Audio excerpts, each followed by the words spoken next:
You're listening to Hawk Talk with former Seahawks wide receiver Michael Bumpus. Play fake, going to roll right, dumps it off into the right flat to Michael Bumpus, who bounces off of one tackler, gets inside the 40, down to the 35-yard line. Powered by Seahawks.com. Matt pump fakes, looking to the goal line. He throws it into the end zone. Touchdown Seahawks! It's Michael Bumpus with a diving catch in the end zone. A 10-yard touchdown reception for Bumpus, and the kid out of Washington State has found himself a place on this team. Now, here's your host, Nasser Kyobe. Welcome into another edition of Hawk Talk. He's Michael Bumpus. I'm Nasser Kyobe. The Seahawks, Week 15, getting ready to take on the Green Bay Packers on Sunday Night Football from Lumen Field. We are broadcasting live from the Seahawks podcast studio, presented by Sony, the official partner of the Seattle Seahawks. Bump, and it feels good right now. There's some good mojo in here. Yeah, man, 4-0. You know, we spent some time in the studio, and it was dark. I know the lights are bright, but it was dark up in this piece, man. And they're playing some good ball, and it's consistent. Like, the defense is consistent. Every week I'm waiting. I go, all right, man, when's the fall-off going to happen? Is it going to happen? Right. But it hasn't, man, so that's good to see. No, they are playing at an incredibly high level. I've said it on our last podcast. I'll continue to say it. When the Seahawks are playing the way they're playing right now, they can beat anyone in the National Football League. And you know what? Why don't we start on Sunday? National audience. Why not? A lot of people. Let them know. Mike Tirico, Collinsworth, everybody. Come on Action man. Green jerseys. Love it. Come on, baby. What's on tap? What's on tap? Talking about these Green Bay Packers. They are 9-4, third place in the NFC North. They've lost to the Eagles, Vikings, Lions twice. They have wins over the Colts, Titans, Rams, Cardinals, Texans, Jaguars, Bears, 49ers, and the Dolphins. Bump in. Pretty entertaining game that they played last Thursday night. Yeah, man. Before we get into that, you sent me this note. People are hyping these guys up. Green Bay Packers, good football team. Let's not get it twisted. Absolutely, no question about it. Good football team, not disrespecting them at all. But they got good losses. And they look at the Seahawks losses, and they say, well, they don't have good losses. So, we'll see how that squares up tonight. Or Sunday night, I should say. Yeah. No, see, I'll get it to it in a second, but people need to really look at the numbers. Yep, we'll look at the numbers. Look at the numbers. All right, Packers and Lions, man. This is one of the best, if not the best, Thursday night football game of the season. It came down to the wire. Dan Campbell once again doing some crazy stuff, man. Dan Campbell. It was 31-31. They're facing a 4th and 1 from the Packers' 21-yard line with 43 seconds left on the clock. My man says, you know what? We're going to go for it. 99% of coaches would have said, let's kick the field goals, live to fight another day. Not Dan Campbell. He went for it, and David Montgomery picked up 7 yards and a first down. Montgomery barely got the handoff because Goff fell down. I was looking at the rules. I'm like, is he down? He did get touched, but it was by his teammate, so he should be good to go. But Twitter was going crazy, talking about he should have been down. Learn the rules. Before you speak, before I tweet something, I always hand it to my wife and say, read this. This makes sense to you?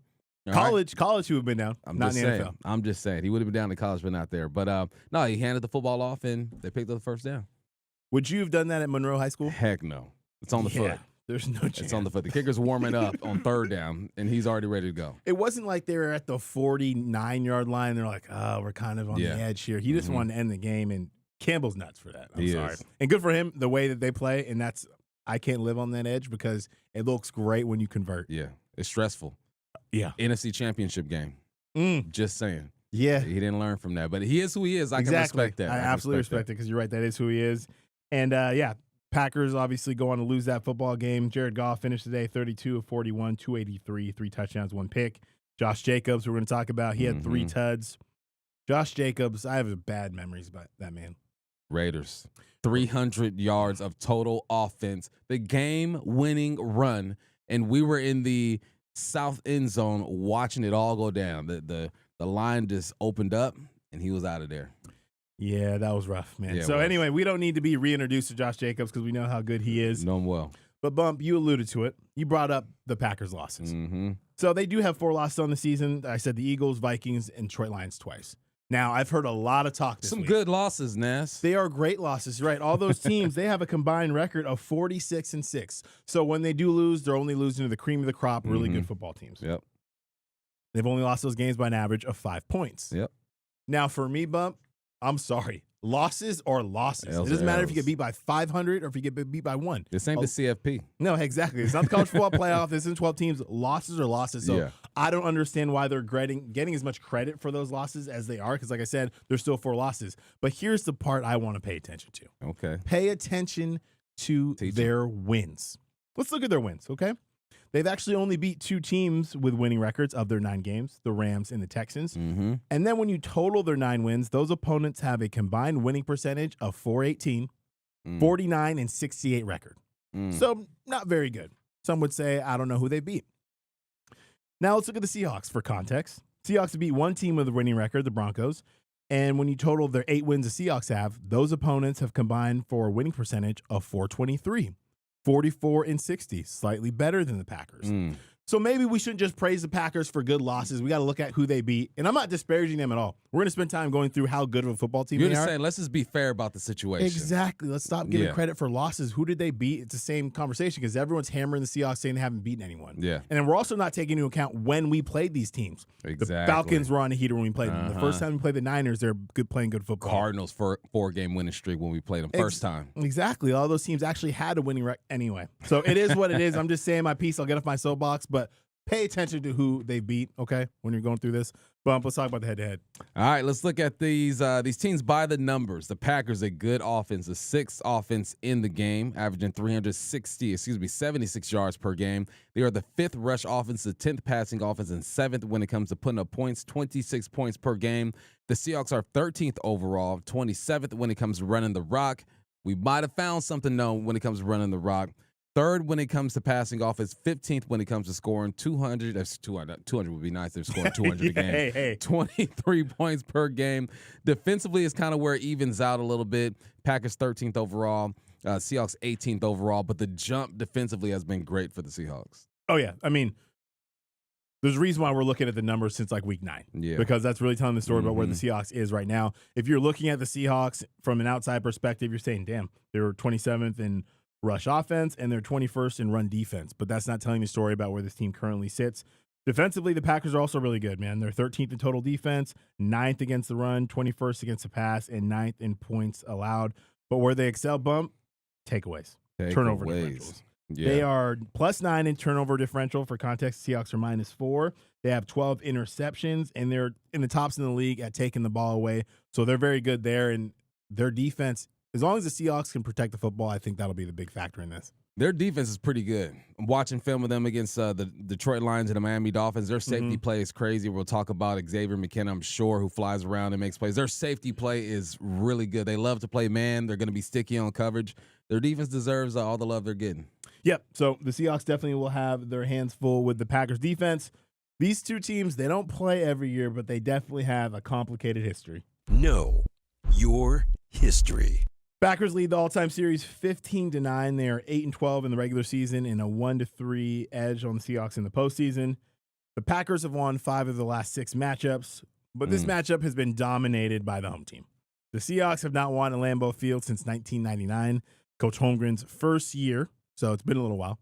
Been a while. 10-game losing streak, some not good moments. I don't need to get into those. I think everyone is pretty well aware of them. On the flip side, though, Packers haven't won in Seattle since Michael Bumpus was returning punts in 2008. I remember that. We lost that game. You did. That's the last time. I remember I drew a illegal hands to the face there. I got pressed on the line of scrimmage, hands to the face. My helmet was like sideways. Hasselback throws at the football. I can't see it, but we got the penalty. Okay, so I'm just saying that because it's been a long time. So the Seahawks have won the last 4 games at Lumen Field. So hoping we see more of that. This last matchup between these two teams, not a great game at Lambeau. Seahawks were shut out 17-0 in Week 10, 2021 season. If you guys remember this when Russell Wilson, he broke his finger. Yeah. Came back in only 3 or 4 weeks. He wasn't ready to go in terms of how he was playing. He was 20-40, 161, 0 touchdowns, 2 interceptions. Both of those came in the end zone. Very costly there. Gerald Everett was your leading receiver. Alex Collins, rest in peace, led the team in rushing, 10 carries, 41 yards. Aaron Rodgers didn't even play very good. He was 23 of 37, 292 and a pick. And A.J. Dillon was the leading ball carrier. So forgettable game at Lambeau Field. I'm hoping that tide changes whenever we go down there next. Yeah. But it's all about what happens at Lumen Field. Well, let's turn our attention to what's going on in the NFC West. What's the word? Where my soldiers at? West side! Where my soldiers at? West side! And the Seahawks are the NFC West champs again. What's the word in the West on Hawk Talk?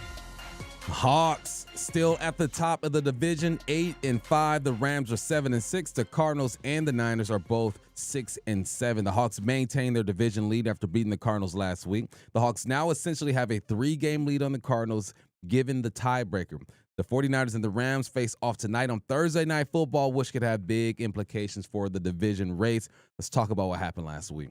We're watching the game. We are begging for the Bills. Come on, Bills. Hook us up, Bills. Come through, Bills. That's not what happened. It was a crazy game, man. The Bills came into this game with a 7-game winning streak. And if you want a defense, it's ain't for you. 44-42. That thing was crazy. Josh Allen went nuts. 22 of 37, 342 yards, 3 touchdowns. He also had 82 rushing yards on 10 carries and 3 touchdowns, 6 total touchdowns. He became the first player in NFL history with 3 passing touchdowns and 3 rushing TDs in a game. 6 touchdowns ain't been done since 1954. 1954. I was listening to Herm Edwards talk. He said he was born in 1954. I'm like, Herm, you don't look that old, though, Herm. You look good. Herm looks good. Herm looks good. Trailing 38-35 with 3 minutes, 53 seconds left in the game, the Rams were facing 4th and 5 from the Bills' 35-yard lines. The officials missed an obvious false start. It was crazy. It was so obvious. Now, the Rams converted and eventually go on into the end zone. The Bills scored on the next drive, but didn't recover the onside kick, and the Rams held on for the 44-42 win. Matthew Stafford was 23 of 30, 320, and 2 touchdowns. Puka, he might be the best receiver on that team now. No disrespect to Cooper Kupp, an all-time great, probably going to be in the Hall of Fame, but Puka's taking over, man. 12 receptions, 162 yards, 2 touchdowns.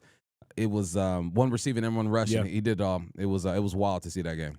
Yeah, Puka's killing it. 162 yards. He's doing it every week.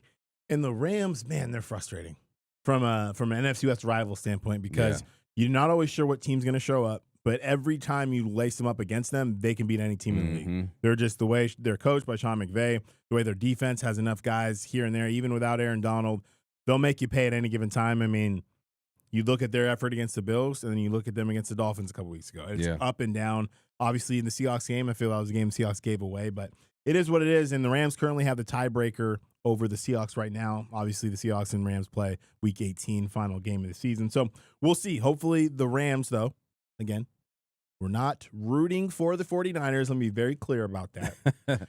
We are so what are you calling it? For the Rams to lose. Yeah. You're rooting for the Rams to lose. Exactly. Against the 49ers. They both can't lose. I mean, they could tie. I guess I'd take that. What does the tie do? You do that math? Or the tie just muddles things up. I mean, Yeah. a tie is better than a win. But it's still kind of like, it still makes it. It's too confusing. Still complicates stuff. Confusing. Broadcasting live from Seahawks Podcast Studio, presented by Sony, the official partner of the Seattle Seahawks. The other matchup in the NFC West was the Bears taking on the 49ers. 49ers were down bad for a couple weeks, man. They lost 3 in a row, fell into last place in the division, but they're able to get back on track. They smacked around the Bears 38-10. This was the first game after Matt Eberflus was let go. Bears have now lost 7 in a row. Niners were outscored by 53 points the previous 2 weeks. They took out some frustrations on the Bears. They're up 24-0 halftime. George Kittle went off. Purdy had a good day. Juan Jennings had a good day.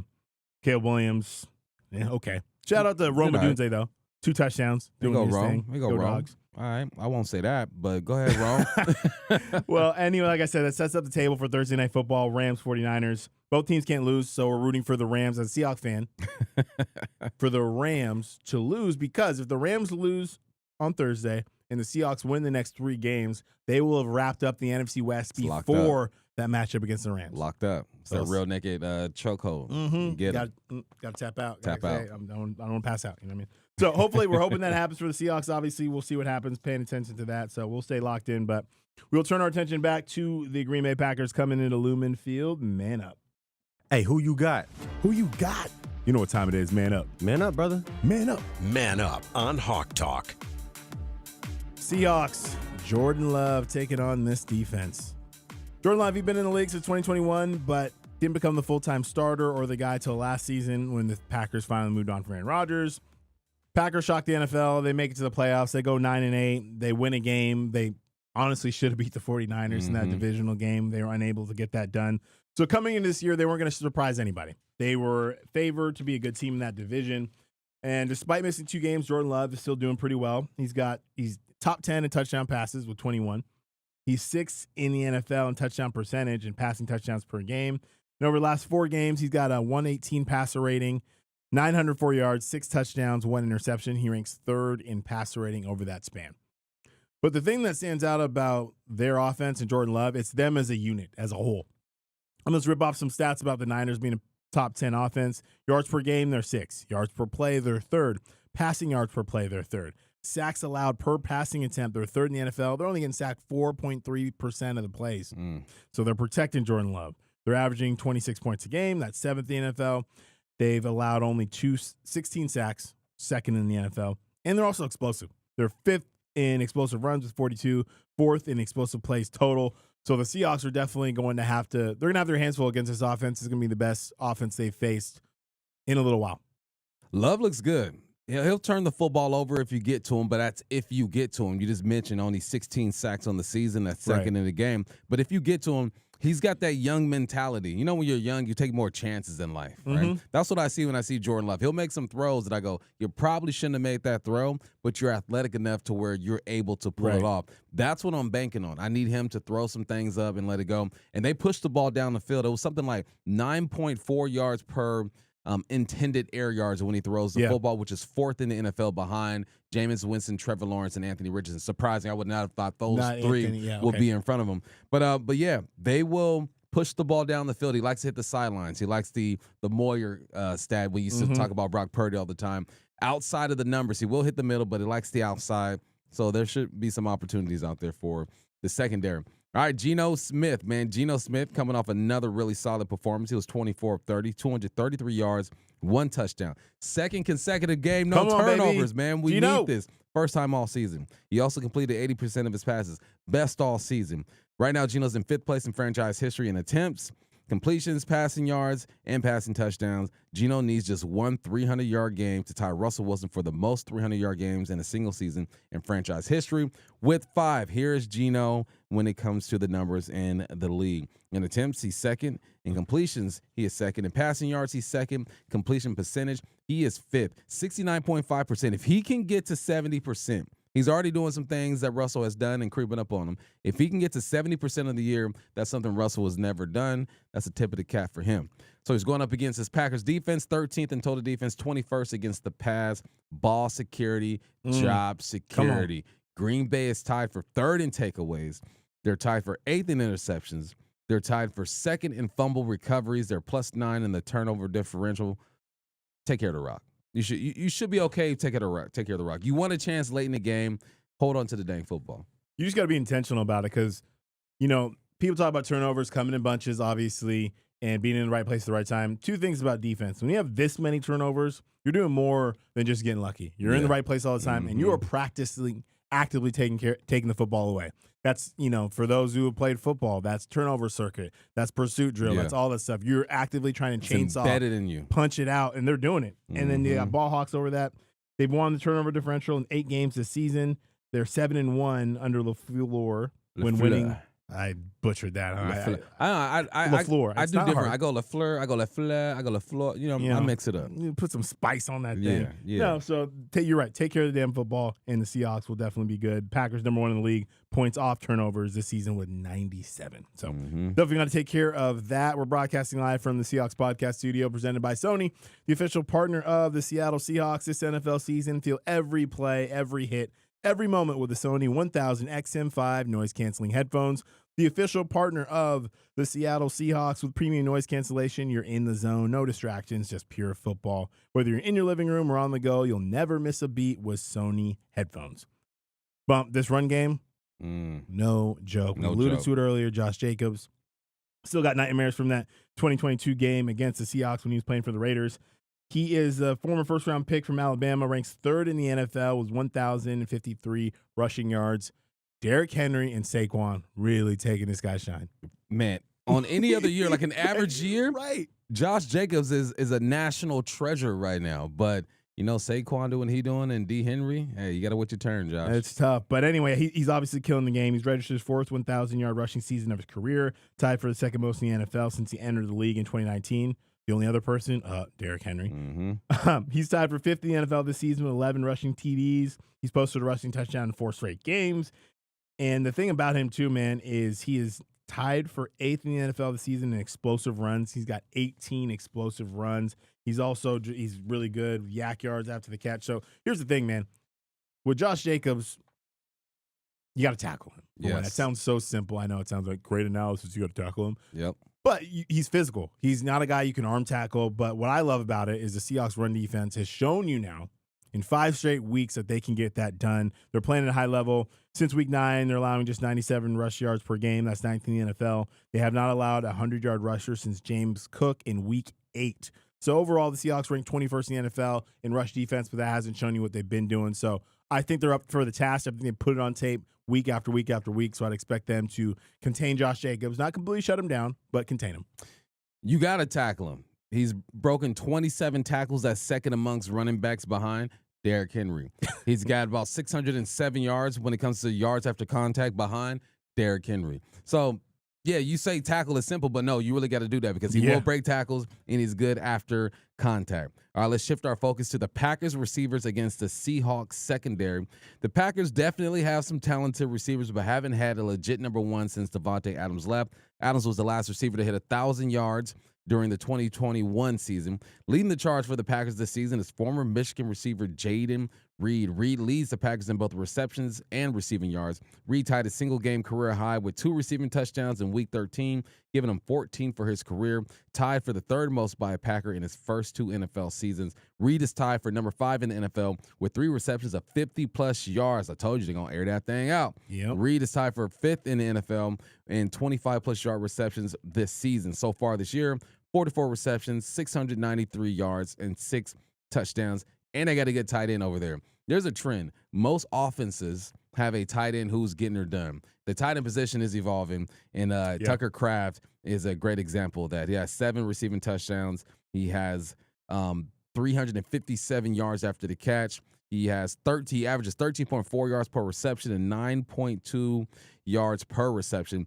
This dude is he's something special. They got a bunch of receivers. Like, there's no real, 1,000-yard receiver, but they got a guy with 400, a guy with 500. Christian Watson has 5. You got Romeo Doubs with 483 and 2 touchdowns. They spread the ball out. So sometimes you look at a team, and if they don't have a guy with 1,000 yards, saying, oh, that pass game is weak. I look at the way they spread the football around, and I look at the back end. Y'all got to be on point because they will dink and dunk, and they will take their shots. You know where Matt LaFleur, he's from that Shanahan tree. Mm-hmm. Shanahan tree. He's going to find ways to get these guys the ball. So it's by committee when you look at this receiving core. Yeah, and even Tucker Kraft, you think tight end, he's got 2 catches for over 6 yards this year. So even he can get you an explosive. So I think that's a great point. They're not going to have the Devontae Adams, Justin Jefferson, but as a collective unit, every one of them can play. Everyone can get got. So the Seahawks secondary needs to be on point. We know they will. Flipping it over to the Seahawks receivers, JSN, DK Metcalf, and the Packers secondary led by Xavier McKinney. Now, JSN. Dude can play. Yeah, of course, yeah. We'll get to him in a second. Jason, Mr. Consistent. Last week, 5 receptions, 82 yards, a touchdown. Set a single season career high with 5 touchdowns. He's now 6th in the NFL in receiving yards, 911. Continues to climb the charts. 9th in receptions at 75. He needs just 89 yards to become the first time in his career to get 1,000 yards. He'll be the 10th player in franchise history to do that. Then you got DK Metcalf. His production slowed down a little bit, but again, every week he's still making big receptions. He's averaging 15 yards per reception, which is 8th in the NFL with a minimum of 47 receptions. He also has a 10-plus yard reception in every game he's played in this season. DK needs just 1 touchdown to pass Steve Largent for the most touchdowns in a player's first 6 seasons in franchise history with 47. So I'm waiting for DK to have a breakout game. I know what's coming. Waiting for that. Really want to see Bro, he's having a quiet year, and he's going to go for 1,000 this year. Yeah, he's at 812. He's going to get 1,000. He's going to get 1,000 this year. And if he didn't get hurt, he might have 1,200 now. Yeah. Mm-hmm. So definitely interesting to see there. But they're going up against a secondary that is taking the ball away. Who are they led by? Xavier McKinney, tied for the league lead in interceptions with 7. He ranks number 1 with 8 total takeaways. He's also got a fumble recovery there. First player in team history to register an interception in his first 5 games in a Green Bay uniform. Was also the first player in NFL history since the 1970 merger with an interception in his first 5 games with the team. Dude's a ball hog. Yeah, man. Plain and simple. He flies around. He got good hair for it too. Like half is blonde, half is black. Got the dreads. Yeah. Like he looks like a dude who will find the football. If I was gonna build a safety on Madden, it'd probably look like him. But yeah, safety play is gonna be good. These guys are solid. Good to go. All right, let's look at Zach Charbonnet and Ken Walker, man. Charbonnet said, listen, 131, okay? 131, Hey. 2 touchdowns. This is what I do. All right, for the first time since week 1, the Seahawks had a 100-yard rusher against the Cardinals. The Seahawks rushed as a team for 176 yards, which was a season high and the most rushing yards since the final 2 games of the 2022 season when the Hawks rushed for 198 and 197. Leading the charge for the Seahawks was Zach Charbonnet, just mentioned it. 193 yards from scrimmage, 134 on the ground. I said 131. My bad. I shorted you 3 yards. Shorted Come you on 3. My bad. And 59 yards through the air, career highs in every category. The Seahawks are obviously hoping to repeat that performance, but the Packers have a solid defense. The Packers have the league's 9th best rushing defense, allowing just 106 on the ground. The biggest question mark is Ken Walker going to play? We're waiting to see. If he does play, you got a 1-2 combo. If he doesn't play, you still might have a 1-2 combo because Kenny Mack, come on, Return of the Mack. That needs to be your Mack. neck. You know what? I'm going to sing that for on my birthday tomorrow. All right, karaoke. Can't wait. Let's Can't get wait. it. Kenny had 38 yards on just 7 carries. He averaged 5.4 yards per carry, including a 16-yard run. He had a couple receptions too. So Kenny Mack, he's in there. No, I think the Seahawks they're good to go at the running back position. Obviously, this team is better with number 9 out there. Yeah, for sure. No one will tell me For different. sure. They trying to. Some are trying to. I'm like, listen, don't forget about what Ken does. Zach, happy for Zach, and I hope he continues. Absolutely. But I'd rather have a 1-2 combo than just relying on one dude. They're both second-round picks for a reason because they can both tote the pill and they're good at running the ball. So they complement each other because of their styles are different. Yeah. They can both. Ken Walker can also operate in a system when they're pinning and pulling and they're doing some of the stuff we saw last week. Yep. So let's kind of dispel that rumor that the only. So anyway, we got love for all of them. We got love for the whole room. That's what we're saying. Yeah. 26, Everybody. 25, 9. They can all run the pill. They can all do their thing. And they can help the Seahawks get a much-needed victory. Let's tell them how they're going to get it done, Bump. Path to victory. At the 45, waits for the snap. Michael Dixon puts it down. That kick is away. And that kick is good! The Seahawks win! It's good! It's a path to victory on Hawk Talk. Once again, the Seahawks are facing the biggest challenge of the season. This time, it'll be in front of a national audience on Sunday Night Football. Come on. A win will bring the Seahawks a step closer to an NFC West title. I've kind of spelled it out already. Seahawks win the next 3. The Rams lose.